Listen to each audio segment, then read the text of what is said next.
Welcome, welcome, welcome. We're going back to the Roboutian Heresy, and this time around we're looking at the Index Astartes, Emperor's Children, the Perfect and the Broken. Now, as a note, as you can probably tell by now, this fanfiction does not do the two lost Primarchs, and I think that's good. But, leaving aside what I think, and let's go to this amazing story. Broken upon the anvil of war and scarred forever by Dark Eldar's blades, the Emperor's children are now the vengeful sons of a martyred emperor, fighting across the entire galaxy in the name of mankind, with a cold fury and an endurance that few souls outside the Third Legion can match. 10,000 years after they were taken from joining in the heresy by Xenos' treachery, their thirst for vengeance is still just as strong, and the degenerate Eldars of Komorag still look upon the emblem of the Golden Aquila with a fear as they remember the terrible revenge already enacted. They are few in numbers, but each of them is an army of his own, and woe betide any who dare cross the path of Fulgrim's scions. Origins. When the Emperor's conquest of Terra was over, he looked upon at the galaxy and saw that the task at hand remained tremendous, and beyond any man's ability to achieve alone, even one such as him. So it was that he decided to sire 20 children, who would be the generals he needed to reclaim the worlds mankind had lost during the long night, and protect them forever afterwards. And the laboratories of why am I having troubles with this word? Laboratories. Yeah, let's go laboratories. Of Luna, hidden away from the rest of the newly created Imperium, he created 20 beings of perfection who would be the pinnacle of human genetics and possess the Emperor's own transcending powers. But before these children could be born, they were stolen away, spread across the galaxy by the Dark God's cruel hands. Fulgrim was one of these children, one of the Primarchs. He came to the world of Chemos, far into the Ultima Segmentum. Unlike some of his brothers, he wasn't adult when he emerged from his pod. Indeed, he wasn't even a boy. He was a baby, shining with light and the promise of a better future. At this time, Chemos was a ruined, dying world. Once a prosperous mining world, the civilization that had once ruled the planet had collapsed during the long night as it was cut off from its neighbors, who had supplied it with sustenance in return for the ore it produced. Its inhabitants now lived precarious lives, eating and drinking food and water that had already been recycled 1,000 times over by the time of their birth. A few fortresses' factories supplied what little resource were available, and work was hard to keep up with, the near impossible quotas required for the fortresses to even hope to survive a year longer. Fulgrim was found by 3 workers of such a fortress. They had seen his drop pod descend upon the world, and had hoped to salvage it for mineral. Yet what they found was so much more precious. Where the young Primarch had arrived, the dry dead earth was spraying water, a fountain of clear liquid, the likes of which the human had never seen. Believing it to be a sign and awed at the boy's beauty, they brought him to their home fortress. On Chemos, orphans were a weight that was usually discarded, but at the sight of Fulgrim, even the cold-hearted accountants called the caretakers, who ruled the city, couldn't bring themselves to do what was, according to the law of their forebears, their duty. Fulgrim was raised by the collectivity of his adoptive fortress factory, and at the age of 5 he was already accomplishing the work of 2 grown men. His true potential, however, laid in his genius intellect. In mere years, he inverted the entropic cycle into which Chemos had been trapped. He rediscovered abandoned settlements and mastered the technologies within, bringing a new golden age to the people of Chemos entirely. Culture and arts, long abandoned in the pursuit of simple survival, were founded anew. For the first time since the coming of the Age of Strife, the people of Chemos could go to sleep knowing the world would be a better place the next day. 50 years after Fulgrim's arrival, the Emperor arrived to Chemos. The master of mankind had been looking for his lost sons, and he could feel that one of them was on the prosperous planet. He descended upon Chemos, and was reunited with his estranged son.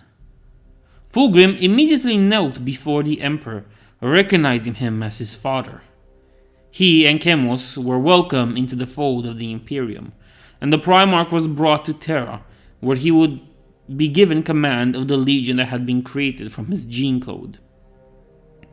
However, where the other legions numbered in the thousands, the Third Legion had been all but destroyed by an accident of unknown cause during its foundation. Less than 200 sons of Fulgrim remained, and they welcomed their father's return with great hope. What happened? Fulgrim's voice was tense, and his fists were tight. There was a thin, almost undetectable hint of emotion in his voice.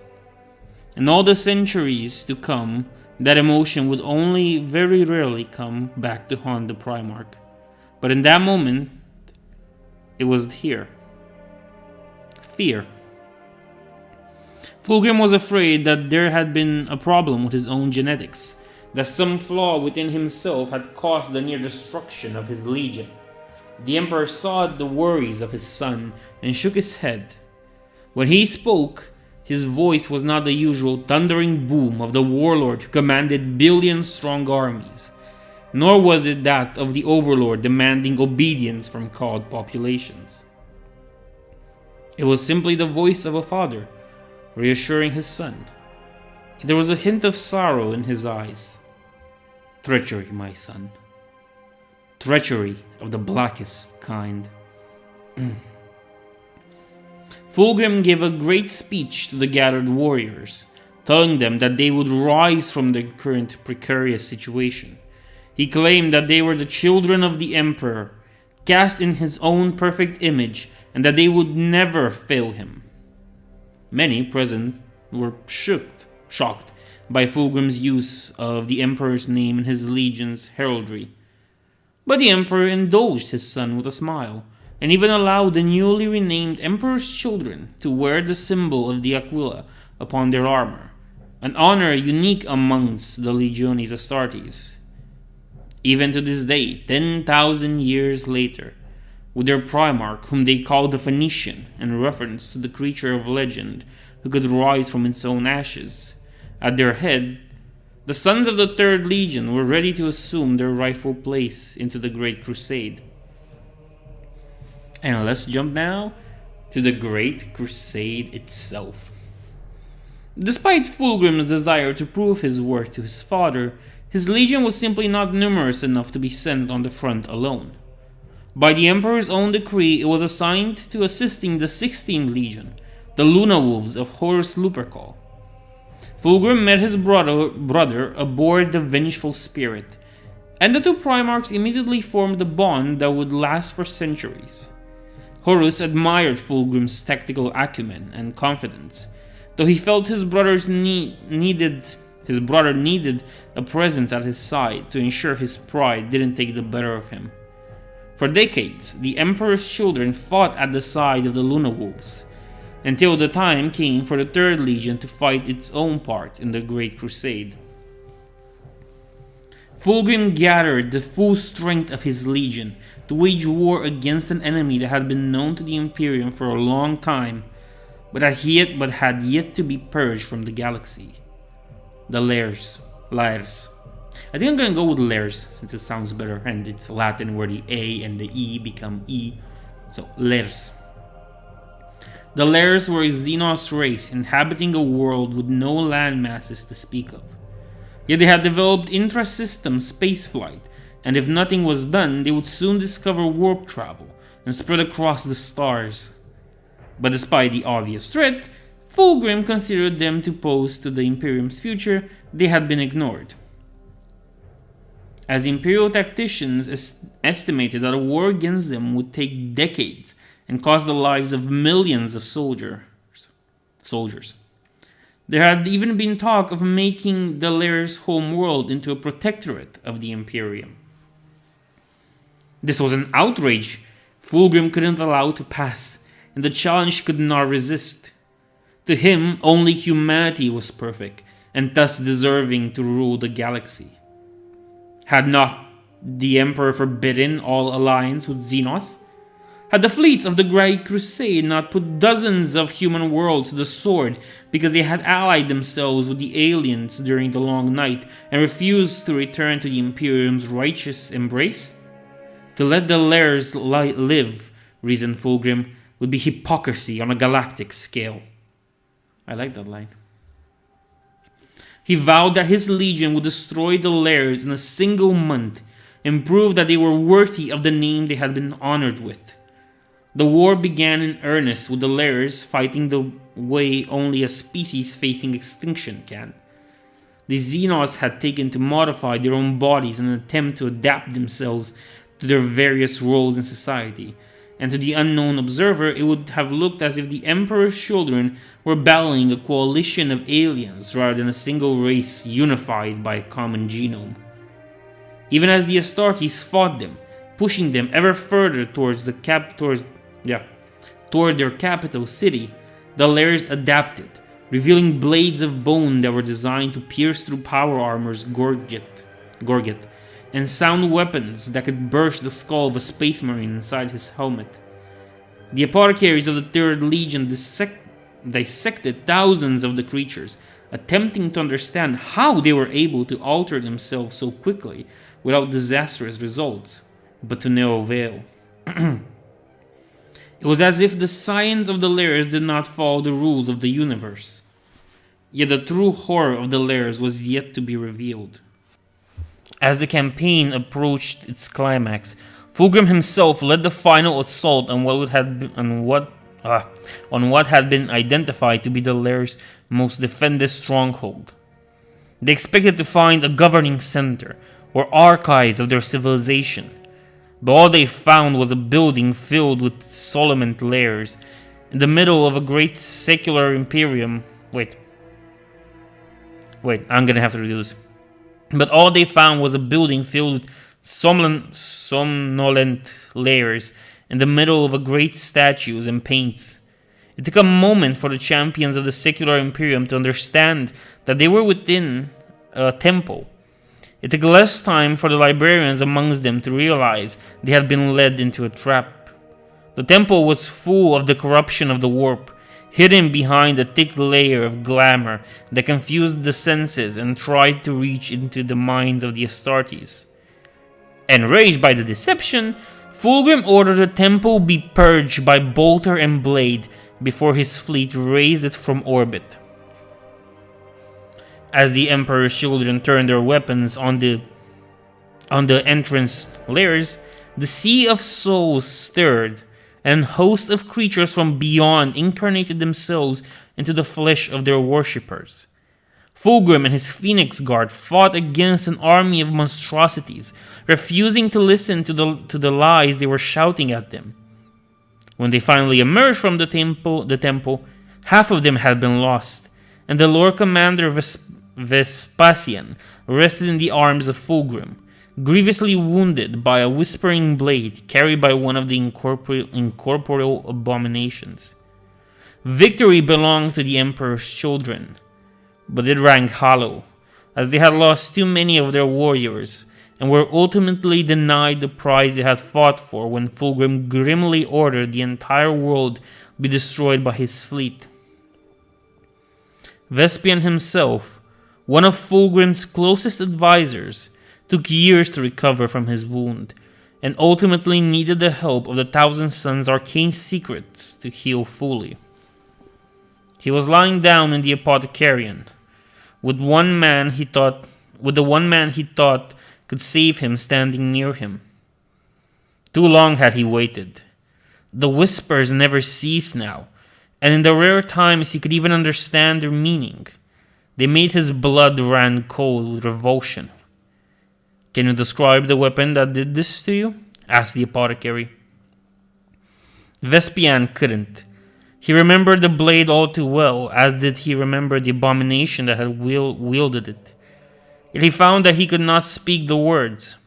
Something was blocking his tongue, preventing him from speaking.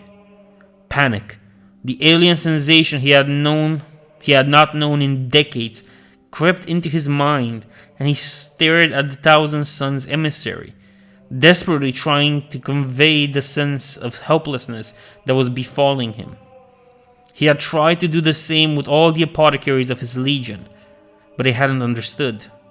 They had simply assumed he was going in shock, and there had been no librarian nearby to pick up his thoughts. They were forbidden the apothecarian to avoid the pressure of too much pain on their senses. And Vespasian hadn't been able to leave the damn place in years. This joint mission with the Thousand Sons, it was his only chance. At once it seemed the apothecary understood. He called for his brothers, while focusing his powers on relaxing the Lord Commander's muscle. An instant later, the door of the apothecarian aboard the Andronicus opened to let a full squad of the 15th Legion enter, carrying the staves of their office. Vespasian heard something within him. Something that something that had once been great, that had once been promised power over the stars and the fate of the galaxy, but was now reduced to a single fragment of its former glory, trapped in the body of a legionnaire that would never allow it to control. Scream in despair at the sight. A feral, hateful smile formed on Vespasian's lips at the thought sound. For many years after the cleansing of Leran, the Emperor's children performed their duties in the Great Crusade, earning many honors for their martial prowess and tactical skills. Horus himself would often praise his brother's legion and claim that as long as he, Fulgrim, and Sanguinius stood together, there was no foe in the galaxy that could stop them. When the first Primarch was elevated to the rank of War Master on Ulanor, Fulgrim congratulated him warmly and promised to help him at the best he could in his new duties. He helped him smooth things with those of his brothers who thought they would have been a better choice, and his legion helped support the Sons of Horus expedition across the galaxy, while their father assumed the mantle of commander of the Great Crusade. At times, however, the Emperor's children's confidence and their quest for utmost perfection in performing their duties would be perceived as arrogance by other troops of the Great Crusade, including some of their brothers in the legions. While Fulgrim had an excellent relationship with his brother Ferus Manus, the two Primarchs, having first met in the forges of Terra and gifted each other with godly weapons of untold majesty, he was mocked by Leman Rus and Angron, who considered him to be more at his place in an art gallery than on a battlefield. Robut Guliman called Fulgrim upon the so-called arrogance of his warriors, warning his brother that pride goeth before a fall. I guess it was supposed to come pride comes before the fall. Whatever. While Vulcan's salamander simply refused to fight alongside the Third Legion. The eager acceptance that Fulgrim showed of the remembrancers did little to raise his brother's opinion of him. But the Phoenician knew the value of art, having seen on Chemos how hollow the lives of human beings could be without it. Besides Horus and Ferus Manus, the one brother Fulgrim was closest to was Conrad Kurz, the Lord of the Night Lords. Fulgrim had been with the Emperor when they had discovered the savior of Nostramo, and the two of them had been friends ever since. On Cheraut, it was Fulgrim who prevented Conrad from killing Rogo when he was enraged by the seventh Primarch's exactions. An act that the Phoenician would regret greatly many years later. Fulgrim was also a friend of Magnus, of whom he admired the culture and philosophy. The Phoenician had learned the value of the librarians during the cleansing of Laren. When the Council of Nicaea gathered, he spoke in favor of the librarians, with great passion before his brothers and father, reminding them of the horrors that dwell behind the walls of reality, and how the legions needed to be prepared to face them. While his position earned him the enmity of Mortarion and Corax, as well as renewed the one he had with Russ, Fulgrim was convinced he had done the right thing. He was vindicated when the Emperor delivered his judgment, though the reaction of Russ cast a dark shadow of the events to this day. The Trap. That's gonna be a nice one. 200 years after the beginning of the Great Crusade, Fulgrim received a call for help from his brother Manus. The Gorgon was fighting a war against a fleet of humans allied with Xenos called the Diasporix, and asked for the help of the Emperor's children in fighting them. Glad to be reunited with his beloved brother, Fulgrim gathered his legion and set course for the coordinates Ferus Manus had sent him. The Emperor's children rejoiced at the prospect of fighting alongside the Iron Hands in such a righteous war, and held their traditional victory banquets as their ships neared the indicated coordinates. It would be the last time such a banquet was ever held by the Third Legion. When the fleet emerged from the void, neither the Iron Hands nor the Diasporix were anywhere near in the vicinity. Checks on the galactic charts confirmed that they were at the rendezvous point, but there was no sign of the 10th Legion.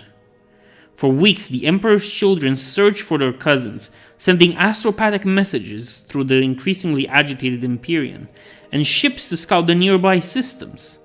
Perhaps the Iron Hands' message had been altered by the warp, and they were a few parsecs away.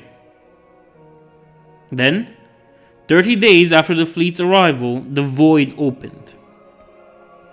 Thousands of ships emerged from absolute darkness, bearing the emblems of 100 noble houses of the dark kin of the Eldars. As one, the raiders plunged upon the pride of the Emperor, the flagship of the Third Legion. They cut it apart and sent thousands of warriors aboard. Caught by surprise, dispersed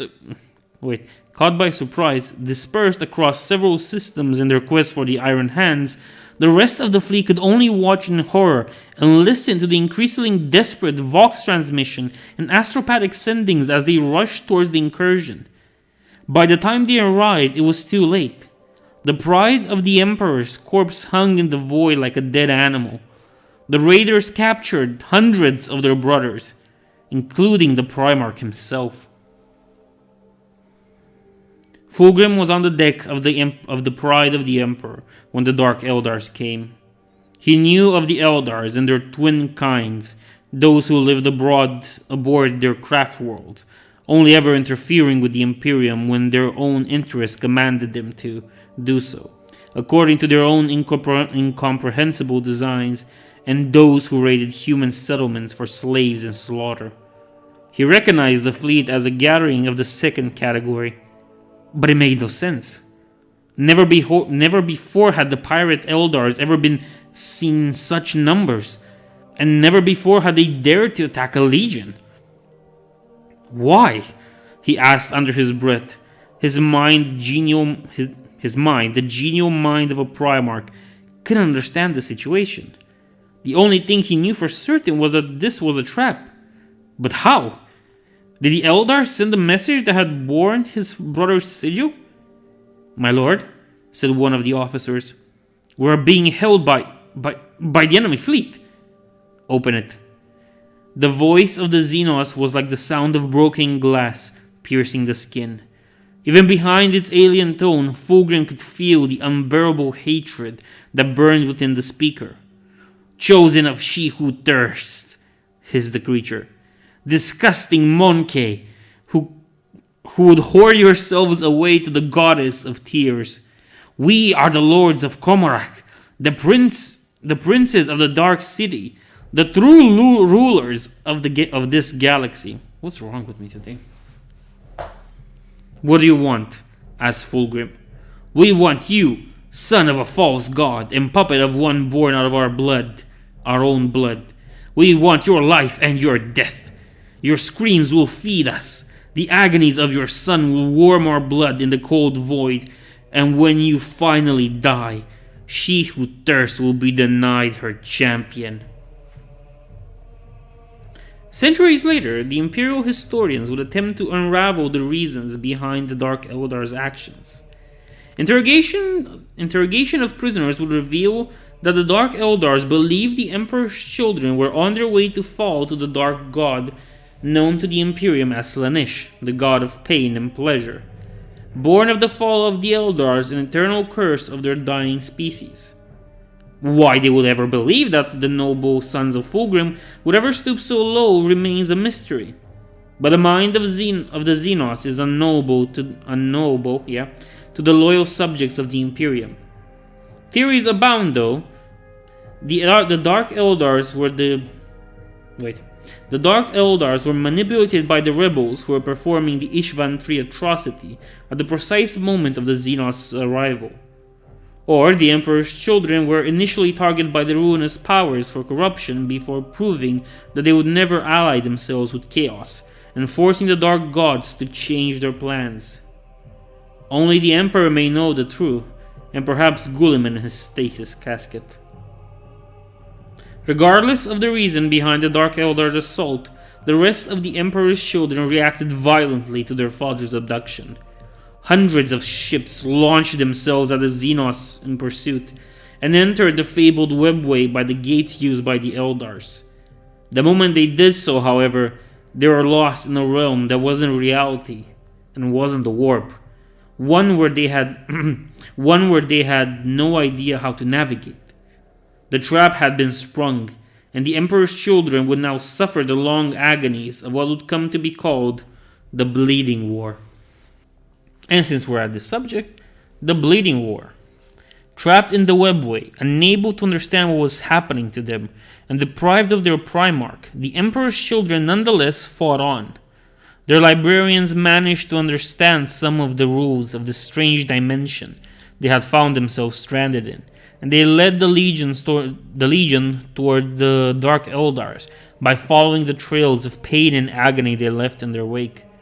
Even there, in a place where the warp's presence was reduced to the few tendrils of it that had passed through the cracks, the stench of the Xenos could still be detected. But the Eldar fleet had scattered across the Black Dimension, and the Emperor's children were forced to do the same, as they did not know on which vessel their Primarch was held captive. Just gonna move this a little bit. Okay. It quickly appeared that the Dark Eldars had known that they would be followed, and were ready to tear apart the Legion piece by piece. They goaded entire ships by broadcasting the screams of their commander's brothers across the void, and then retreated to ambush points where the Astartes vessels would be outnumbered and trapped.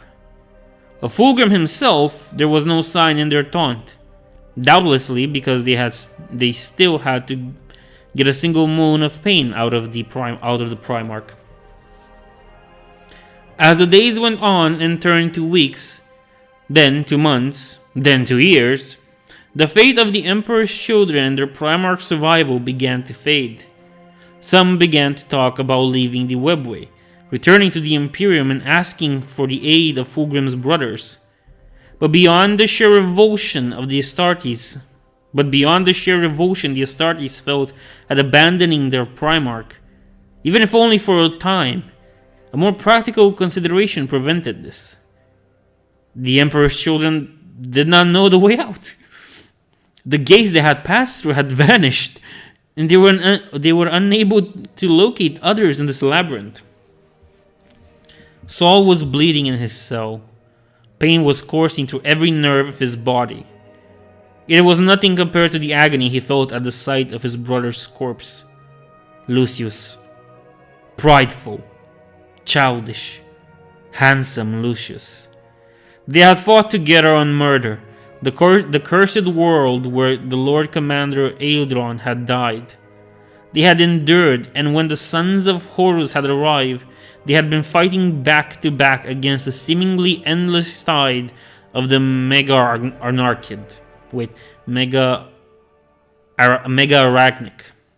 arachnids, whatever. Lucius had been at his side when he had delivered Eidolon's body to Fulgrim, and they had drunk together to the memory of all the brothers they had lost on this damned world.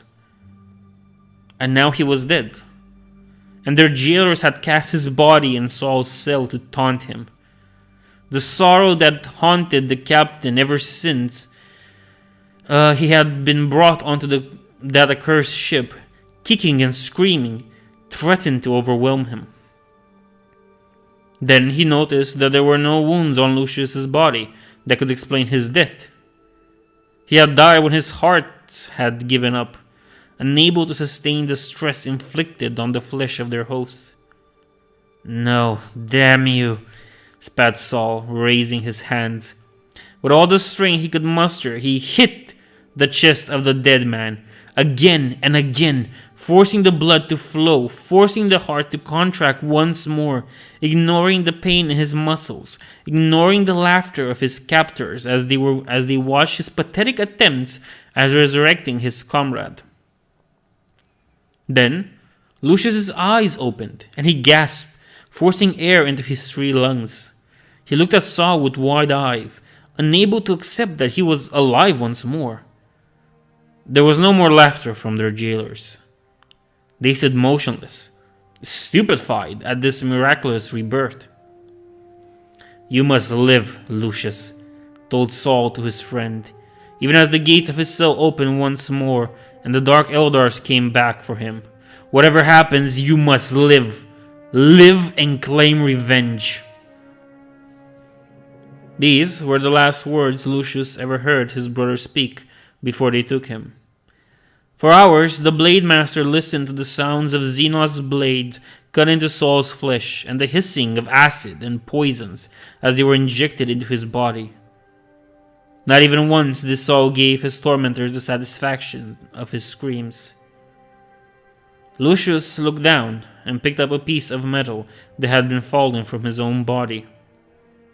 It was the broken blade of a scalpel, not a weapon, not even a tool. But he lifted it to his face, the only part of him that the Dark Eldars had left untouched, out of some cruel humor, and he began to cut. Even his weakened state, his enhanced biology healed the wounds as soon as they formed, leaving only pale scars behind. One scar for Saul, one for Solomon, one for Julius. Finally, after years of raging battles amidst the never-ending blackness of the absolute void, salvation came to the Emperor's children. The Night Lords, led by their Legion Master Sevatar, came to the help of the Third Legion.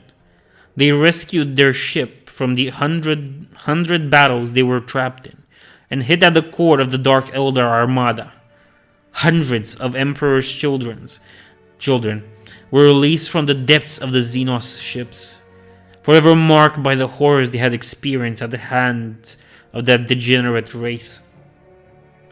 Fulgrim himself was found not on one of the ships, but in a void fortress, floating amidst the darkness of the webway itself. The Phoenician had been horribly tortured, his beautiful face ruined, and his body torn apart before being sewn back together by the expert knives of the Dark Eldar's homunculi. The Astartes found traces that the Primarch had escaped several times, only to be captured again when the Dark Eldars ambushed him at his son's prison. Knowing he would always try to free them, no matter the risk for himself. When the gate to the prison was open, however, there were no Emperor's children behind it. Only the bodies of Fulgrim's Phoenix Guard. Dead months, perhaps years. The Phoenician had been deceived all this time. The Prince of Crows busted the heavy door, Ranor the Ancient and Vespasian at his side, while the warriors he had brought with him covered them. The stink of genetically enriched blood was almost overpowering to his enhanced senses. The dreadnought burst the chains holding the prisoner, and the 2 Legion commanders helped the bloody demigod to his feet before he shook them off. Sevatar looked up at the bleeding maimed form of Fulgrim. Despite the wounds that covered him, each of which would have crippled a legionnaire for life, the Primarch was still standing. He opened his mouth, and to the Legion Master's horror, Sevatar saw that Fulgrim's tongue was gone, yet a voice emanated from the Phoenician's throat.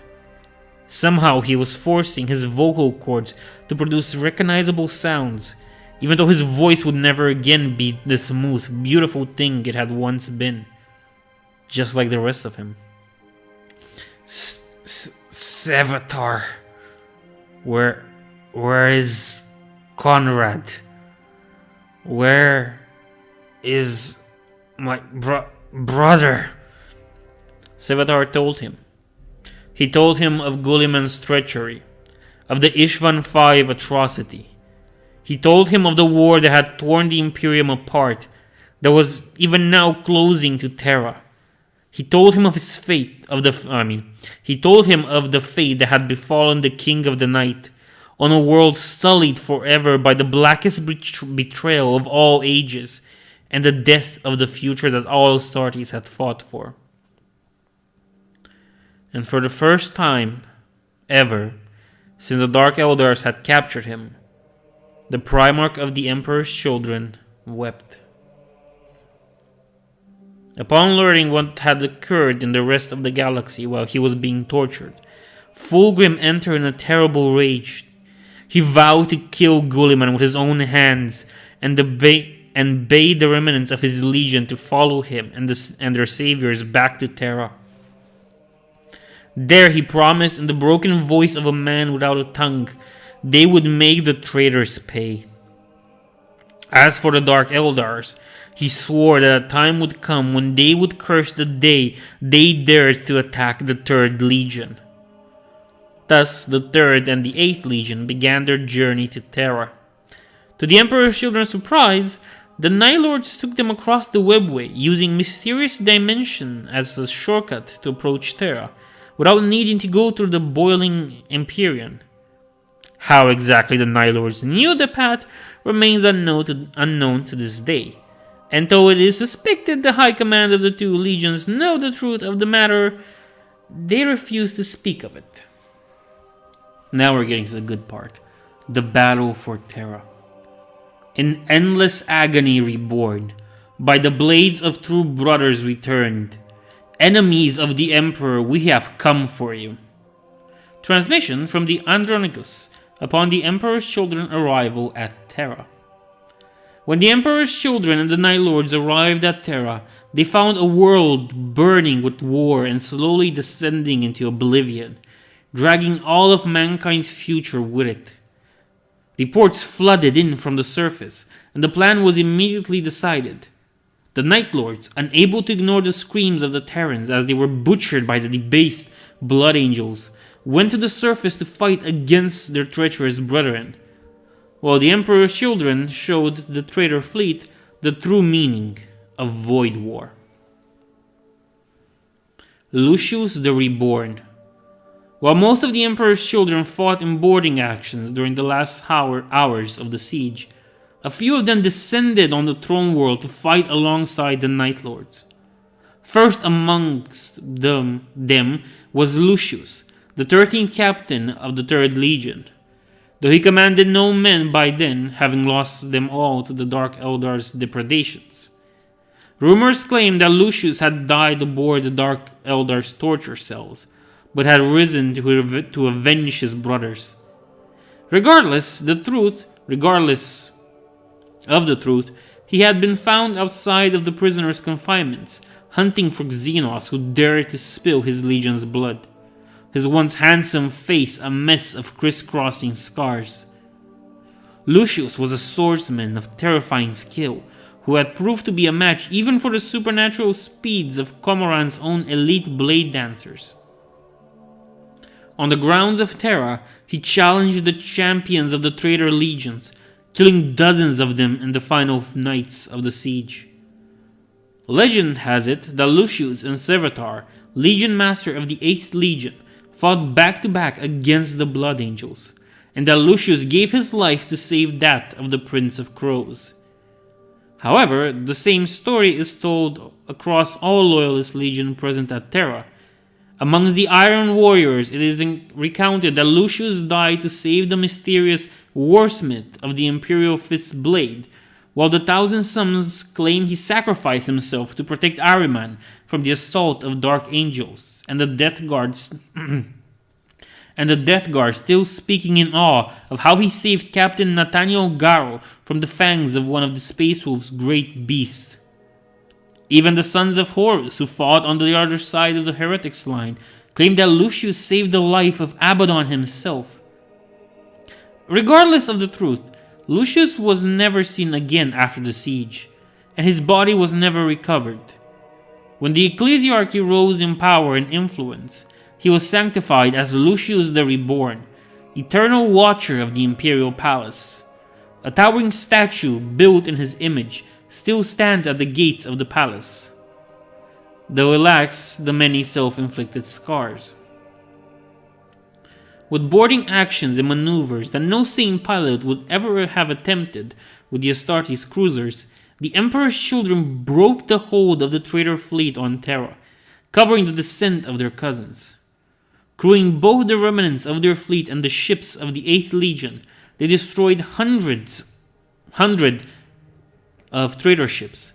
The other loyalist ships in orbit, thanks for their help, were able to direct their attention on the planet below once more, and led their bombardment cannons to the effort of war once more. Though very few of them remained, the Emperor's children had effectively turned the tides of the battle for Terra, and with it, that of the entire Roboutian Heresy. As for Fulgrim, he remained aboard the Andronicus, the new flagship of his legion, until the last moment. A dozen apothecaries were still working on his body, treating the thousands of wounds and poisons he was suffering from. Each one they healed was one less their Primarch would have to carry when the time was right. Finally, the call came from Terra, a psychic summoning from the Emperor, who asked for his son to stand at his side in the final battle. Fulgrim rose and ran towards the ship's teleportarium, flying servitors and running Astartes, finishing to put on his armor even as he marched. The machineries of the Andronicus locked on the signal of the Emperor's own armor, and Fulgrim vanished in a flash of light, ready to help his father kill the arch-traitor. What happened in the throne room is history. Fulgrim appeared as Roboute was gloating over the fallen form of the Emperor, ready to deliver the killing blow. With the sword Fireblade, forged for him by his brother Ferus, in a brighter age, the Phoenician cut down the arch-traitor, creating an opening for the Emperor to strike at Guilliman on the psychic plane. The combined blows of the Emperor and his son was enough to kill Roboute and end the heresy that had torn the Imperium apart ever since the Ishvan atrocity. Lucius looked down at the burning world from the shoulder of a dying giant. From a dying titan. Yes, he was on a titan. The traitor war machine was his latest kill, and perhaps the most impressive. He had pierced through the steel skin of its foot and battled his way up to the reactor inside the beast's chest before breaking down the control and safeties of the caged sun. His body was covered in wounds. His blood was forming pools at his feet. Was this death? At last? He had fought on, as Saul had asked from him. He had fought on, and fought, and he had killed many of the traitors. He had followed the visions, the image of his friend guiding him through the battlefield, towards those who needed to die and those who must live. The Prince of Crows, the Iron Lord, the Keeper of the Lore, the Guardian of the Dead, and the Voice of Reason. They all lived. Now at least, could he die? Had he done enough? The ground rushed towards him as the Titan collapsed. His reactor was going to detonate in the middle of the traitor Mechanicum's forces. There would be nothing left of Lucius to bury. Would that be enough for him to die? This time? Or would the golden light bring him back again? There was a flash of burning light and agonizing pain. And then, at last, Lucius was reunited with his brothers. This one made me kinda sad. Anyway, let's move on. The Clone Wars. Yes, I like that name. When the dust of the Roboutian Heresy settled, Fulgrim watched what remained of his legion and felt the bitter taste of hollow victory. Never a numerous legion, the Emperor's children were now on the verge of extinction, with less than 1,000 of them remaining. The Phoenician vowed to bring his legion back from the abyss as he had done when he had taken command of it, and he led the Emperor's children back to Chemos, where the rebuilding could begin. That he couldn't help the rest of the Imperium to claim back the galaxy was a source of terrible shame. But after all that had happened to him and his sons, it was a burden he could easily, if not happily, bear. For 100 years he rebuilt his legion, allowing his remaining apothecaries to extract fresh genetic material from his body and implement it within the youths of Chemos, raising a new generation of the Emperor's children. Despite the demands of many of his warriors, he refused to lower the standards of his legion, as most of the other loyalist legion did in the aftermath of the Roboutian Heresy. The newly elevated Astartes fought in the Ultima Segmentum and the Purge, reclaiming worlds that had been conquered by the traitors or had taken advantage of the rebellion to secede from the Imperium. The ranks of the Emperor's children swelled again, albeit slowly, and once more it seemed the Third Legion had risen from the ashes of its destruction. Then, one day, a message came from the iron cages around the Eye of Terror. A host of nightmarish creatures had emerged from it, twisted, malformed creatures that bore uncanny resemblance with Astartes, fighting at the side of Blood Angel war bands and led by a space marine bearing the colors of the Emperor's children. Worse, dissection of the monsters revealed that they bore the traces of the sons of Horus' genetic material. It appeared that after the fall of Roboute and the end of the heresy, the Blood Angels had returned to Baal with the corpse of Horus Lupercal. They had intended to strike bare their fortress and holdings before continuing to the Eye of Terror, where their reborn demon Primarch waited for them. But they had found more than they had left. Fabius Bile, former chief apothecary of the Third Legion, was waiting for them. Fabius had thrown off his allegiance to the Emperor's children, and now pursued his own goals. He had formed an alliance to the Ninth Legion, and the Blood Angels had accepted to bring him before their Lord Sanguinius. Fabius Bile, the Clone Lord. When Roboute called for his brothers to rise against the Emperor, the legions themselves were divided. But while individual warriors of the traitor legions remained true to their oath, so too did some of the loyalist Primarch's sons turn against the Emperor, and more Astartes have turned from the Imperium's light in the millennia. They are a smear upon their legion's honor, and are hunted mercilessly by their earnest brothers who seek to purge the galaxy of their hateful presence. Yet, of all the thousands of renegades who have walked the stars, none is more hated and feared than Fabius Bile. Once an apothecary of the Emperor's children, he is now a ravenous madman whose knowledge of biology had turned to the darkest ends. During the first stages of the Bleeding War, Fabius was one of the many Emperor's children captured by the Dark Eldars. What exactly happened to him is unknown, but it is whispered that after he was driven mad by the Xenos torture, The apothecary came to impress even the Dark Eldar's blasphemous alchemist with his cruelty and his intellect, turning on his brethren for his experiments. Tales of the survivors rescued from Xenos ships soured Fulgrim's mind even further, as the Primarch was disgusted that one of his own sons could stoop so low. Fabius was presumed dead when the Dark Eldars were repelled by the Night Lords, but it was not so. Even after the Clone Wars, he had been sighted alongside forces of the Blood Angels and Raven Guard, seeking the genetic lore of the latter and hoping to claim the gene seed of the fallen foes of the former. He is rumored to have sold his services to all of the 9 traitor legions at some point in time, helping them replenish their numbers in return for genetic material or blasphemous secrets.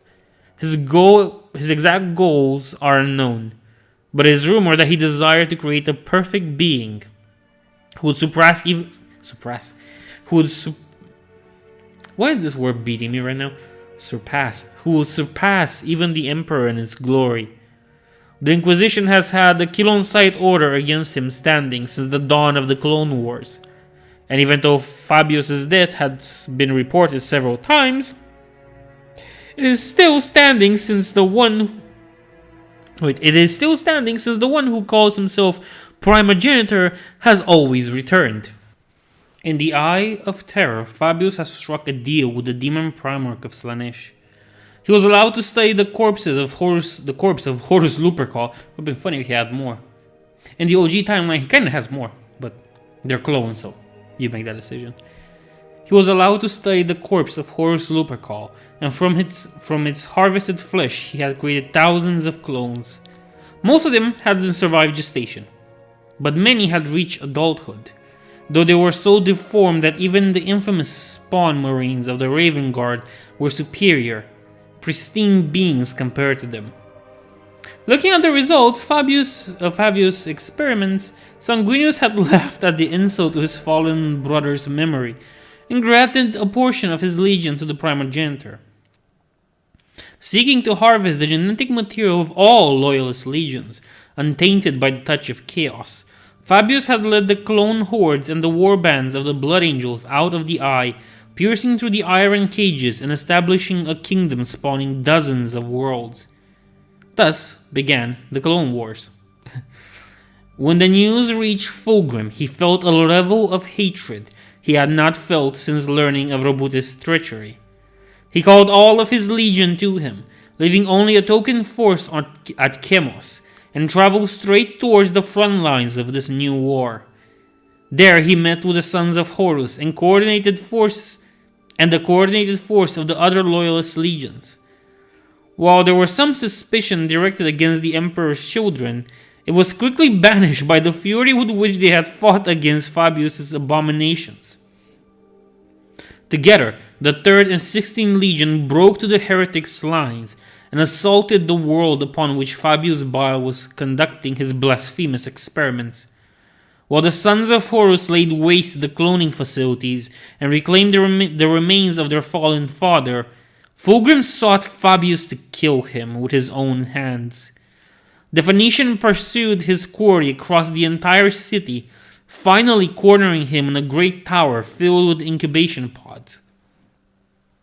At the Primogenitor's signal, all of them opened at once, revealing their hideous content. Clones, not of Horus, but of Fulgrim himself, created from Fabius' own genetic code and the blood he had bargained from the Dark Eldars who had tortured his Primarch. Hundreds of them rushed at Fulgrim, giving their lives so that their creator could escape aboard his ship, what name is this? Pulchritudinos, whatever that name is. All of them died under Fulgrim's blade, but the Primogenitor avoided justice. Fulgrim was hallowing his rage and disgust at his son, even as he ran away like the coward he was.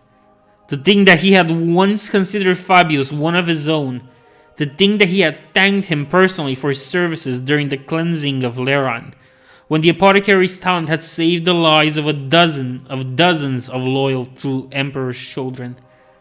A graceless blow brought Fulgrim back to reality. He dodged effortlessly and beheaded the creature with a single sweep of Fireblade, striking down 3 more of the monsters at once. But there were still hundreds of them, all looking at him with hate-filled eyes. He could sense their jealousy of his body, even though it was covered in scars and still painful from the tortures of the homunculi. A pain that would never truly fade. Some of them lacked a limb, or had too many. Others had 3 eyes, or had smooth faces with no orifices.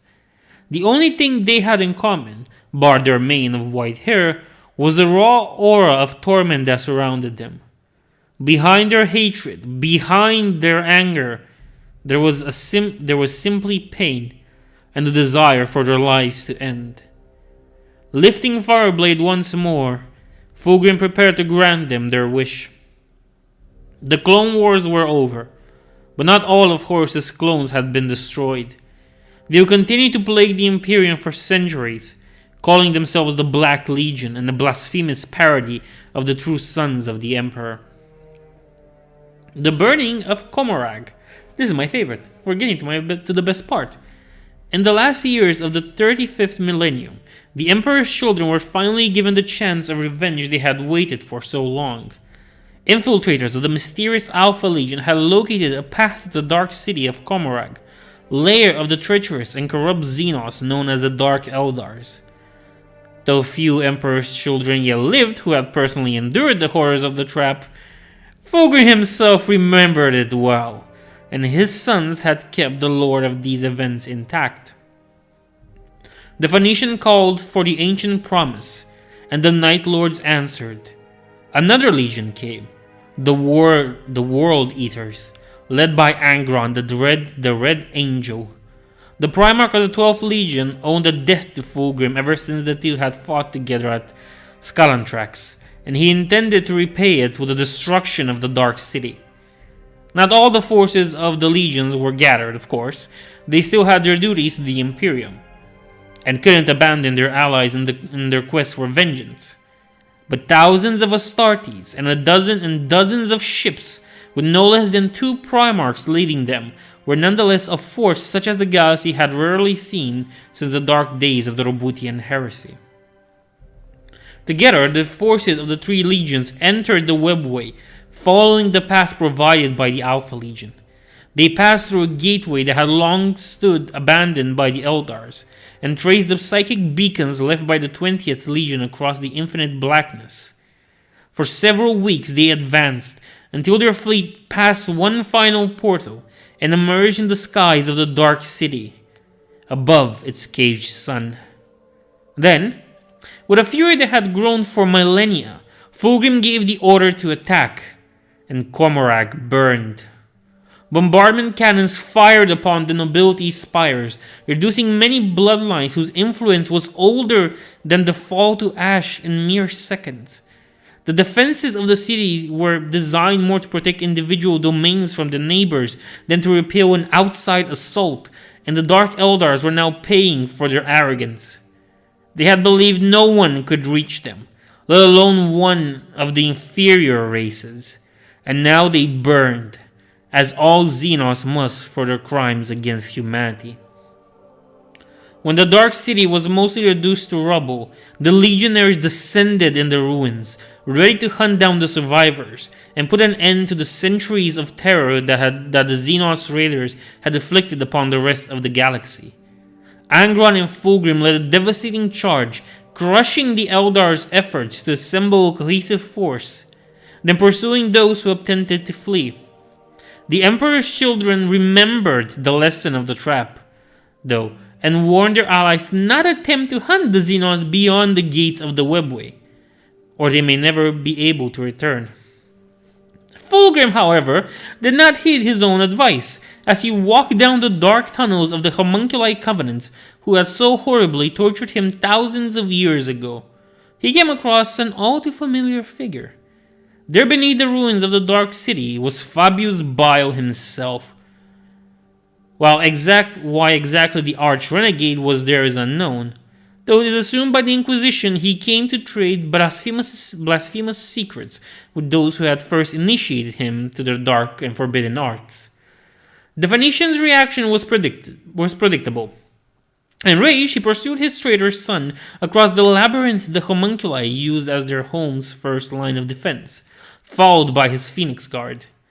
The traitor knew his way through the many deadly traps that layered the Dale, but the loyal Emperor's children did not, and Fulgrim lost many of his sons to the Dark Eldar's heretical machines, until he was alone in the pursuit.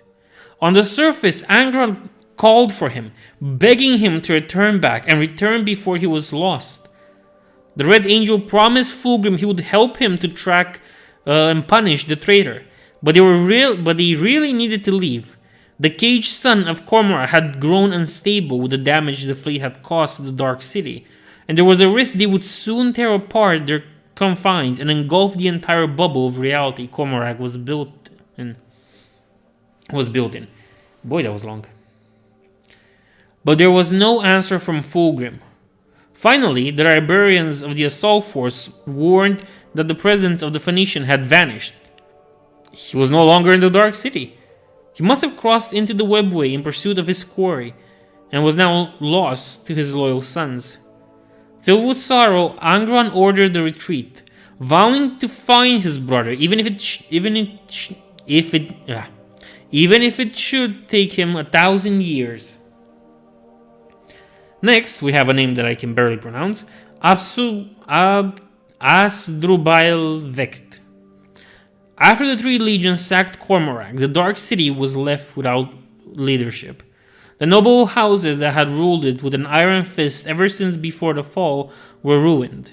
Their former households destroyed and their lines decimated. From the wreckage rose one Eldar who would one day become a legend, Asdrubal Vecht.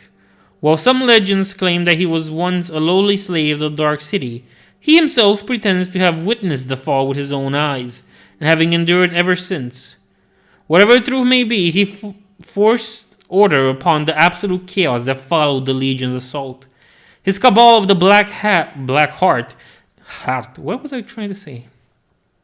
His cabal of the Black Heart gathered those who had lost everything, and those who saw an opportunity in the destruction.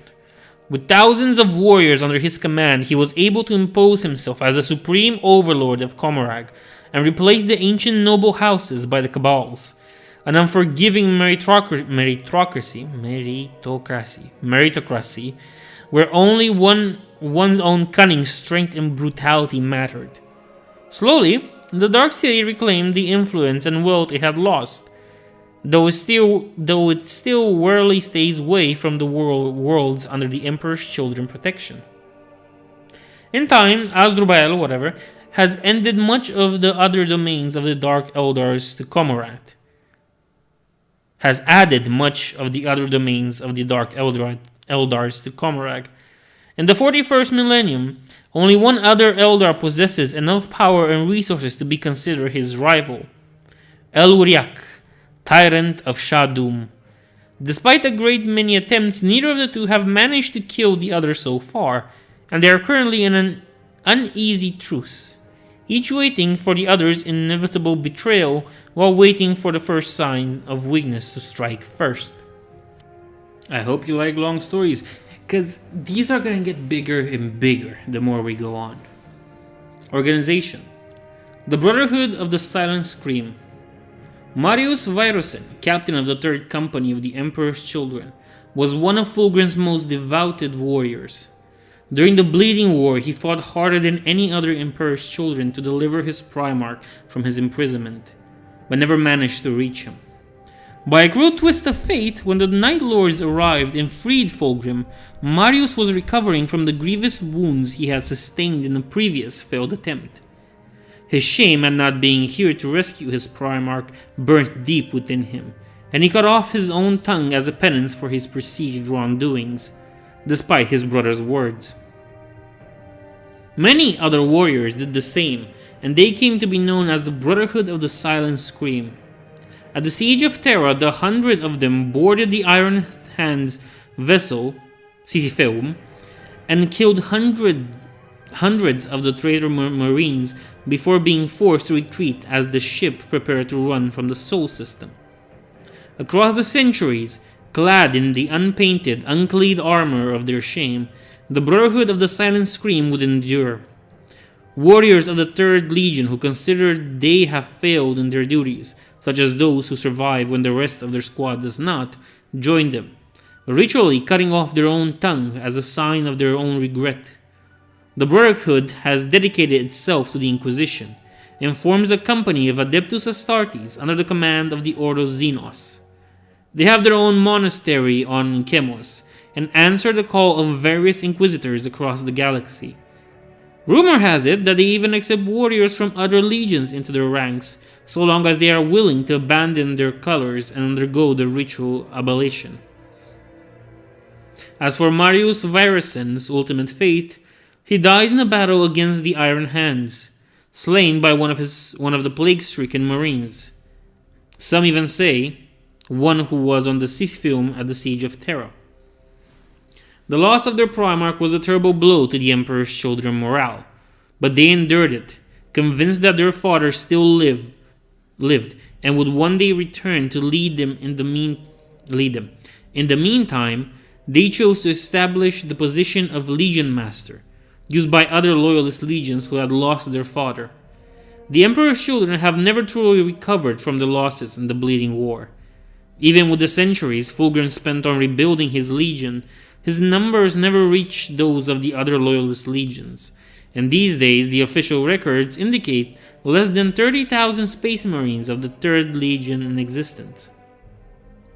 They are organized in great companies, each under a Lord Commander's leadership, while the Legion Master reigns on Chemos.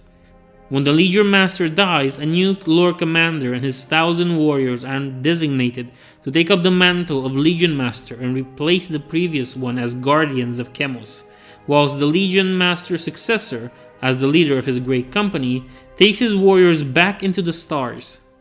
While it may seem a waste to consign 1,000 warriors to guarding duty for what can last centuries, the repeated assaults from the warbands of Ultramarines or other traitor legions make the protection of Chemos one of the Third Legion's priorities.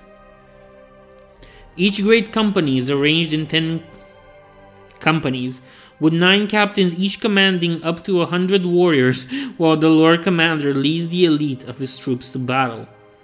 The assignment of each great company is decided by the Lord Commander, though the Legion Master, to whom most of the demands for help are addressed, has ultimate authority over the Lord Commanders, and can order them to go where he believes they will be most useful to the Imperium. Beliefs. We bleed, we endure, and in enduring, why am I missing? No, this one's too cool to just leave it like that. We'll roll back. We bleed, we endure, and in enduring, we grow stronger. Mantra of the Emperor's Children. Long gone are the proud dignity and the noble countenance of the Emperor's children. In the maws of the Bleeding War, they were shown the darkest, most ignoble sides of themselves. They saw the same bitter lesson they had taught the heirs. Nobility and glory were vain, useless things when cornered with the threat of extinction. One would do many things to avoid it. Yet unlike the twisted Xenos, the Emperor's children did not fall into the abyss that is chaos, nor did they betray their very nature in a desperate bid to adapt to what fate had cast against them. Instead, they endured and gained strength in the trials they went through. The sons of Fulgrim believed that it is their duty as Astartes to suffer so that the rest of the Imperium would not have to. Just as the Emperor endures untold torments on his golden throne for the good of humanity, so too must his children endure the duty that he has given to them. As enhanced superhumans with the Emperor's gift flowing through their veins, they are capable of recovering from what would kill or cripple a mortal man, and everything that fails to kill them only makes them stronger. Each battle, each scar, each defeat even, is but a lesson to learn so that they will be ready next time. The Legion almost died before it was born, but was resurrected by Fulgrim's arrival, and was again almost destroyed by the Dark Eldars, but they claimed their vengeance. To be a son of Fulgrim is to fight, to know loss, to grow stronger, and to claim revenge. Next, combat doctrine. Just as their beliefs, the tactics of the Emperor's children have changed much since before the heresy. While before they took great pride in fighting alone or only alongside brother legionnaires, necessity has changed its habits. Now the Emperor's children fight at the side of great regiments of the Imperial Guard, back to back with common humans, on the grounds. The Emperor's children are more than ready to collaborate with mortal officers, as their numbers do not allow them to wage crusades of their own. With the whole industry of a world behind them, the sons of Fulgrim can field impressive numbers of Astartes heavy vehicles, though they tend to show preference for the thickness of close quarters combat, where their superiority is brought to light in full. Usually, great companies break down a company level on a whole campaign, and each captain further separates his squads on the battlefield, coordinating them while leading from the front. This way, by fighting at the side of their human auxiliaries, the Emperor's children's charisma can help hold the line and turn back situations where any tactician would have given up. The Legionnaires' resilience is also a thing to behold, capable of giving hope to even the most desperate guardsmen, as they will keep fighting long after their wounds should have killed them.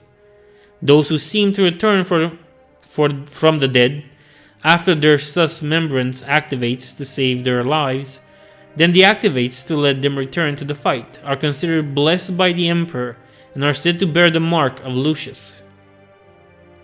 The librarians of the Legion who guided the Emperor's children during the Great Crusade are still an important part in the Legion. They are trained into channeling the suffering inflicted by the enemy, to use it to push themselves and those around them to greater heights of heroism and sacrifice, or unleash it upon their enemies in streams of warp fire and thunder. It is a dangerous tactic though, and some of the librarians are unable to bear the burden it causes on them, bursting apart or collapsing in catatonia. Training to avoid this is extensive, but difficult to perform, as the Emperor's children will never inflict torture on anyone. Instead, the initiates of the libraries are taken to field hospitals and war zones, learning to focus the pain of thousands into a single blow against those responsible for it.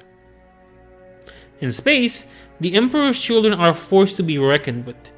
The teachings of the Bleeding War still fresh in their memory.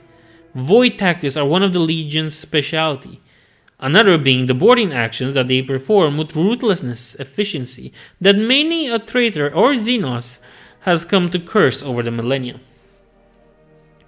Homeworld. Chemos in the Ultima Segmentum is still the homeworld of the Emperor's children. Reborn under Fulgrim's guidance all those millennia ago, it has prospered ever since under the rule of the Primarch's sons. The entire world is dedicated to supplying the Third Legion with all that it needs to continue fighting the many wars of the Imperium. Ammunitions, weapons, armor and recruits. Dozens of city-states have been built, replacing the fortress factories with beautiful architectural wonders. They compete to produce the most interesting recruits in great tournaments that host thousands of young men fighting in arenas in the hope of catching the eye of the Legion's envoys. Unlike most worlds with its levels of productivity, Chemos is still a verdant planet, following a very precise balance designed by Fulgrim himself. The balance, however, has grown increasingly erratic in the late centuries, ever since the latest raid of the vengeful Ultramarines attacked the world itself with bioweapons that devastated an entire landmass and reduced one of the great forests to a dead poison land. The Forbidden Vault. Deep beneath the surface of Chemos, under the fortress of the Legion, rests the greatest secret of the Emperor's children. There, gathered through hundreds of years in a repository of all the information gained about the arch-renegade Fabius Bile, including notes and schematics written by the madman himself. Sealed beneath 12 layers of adamantium doors and purity seals, very few are allowed to go in, and only those who are hunting Bile or have something to add to it can be granted permission to enter it by the current Legion Master.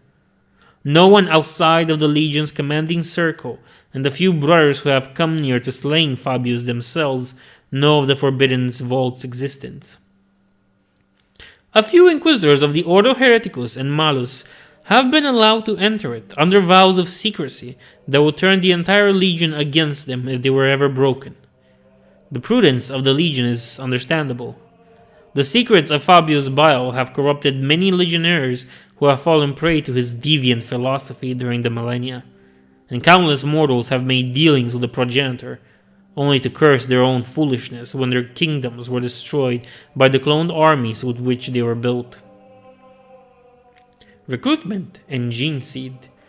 The Third Legion recruits almost only from Chemos, although it has been known to have aspirants from other worlds on occasion, when an exceptional individual catches the attention of the Legion's warriors.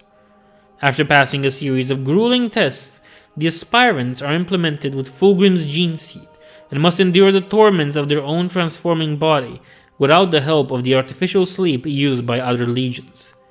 The pain is considered a step on the youth's journey to becoming Astartes. The Reminiscence.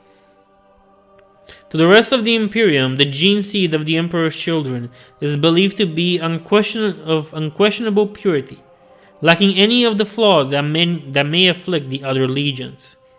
But while all 19 implants of the sons of Fulgrim work perfectly, a dark shadow remains cast upon the Phoenicians' genetic legacy. 10,000 years after the Bleeding War, the Emperor's children still bear the scars of that horrific event.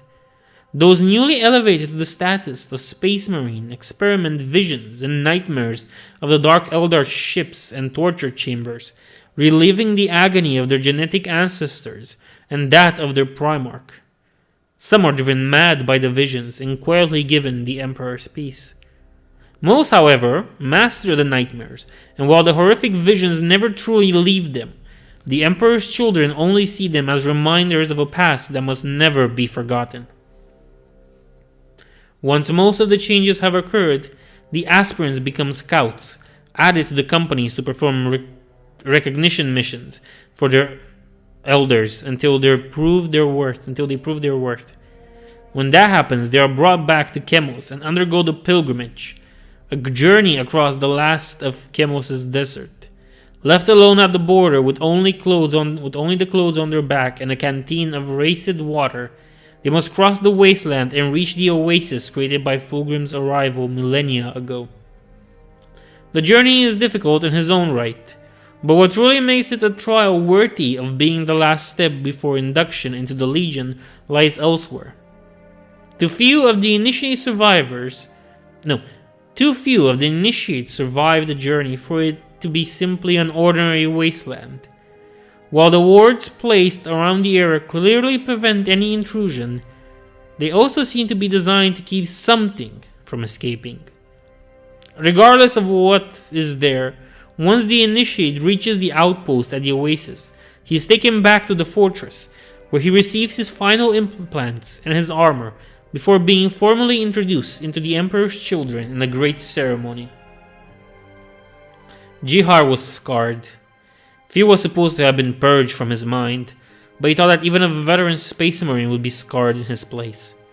The sandstorms were filled with ghosts who spoke to him in hate-filled voices. That was nothing new. Even as a scout, Jihar had faced the madness of the warp before.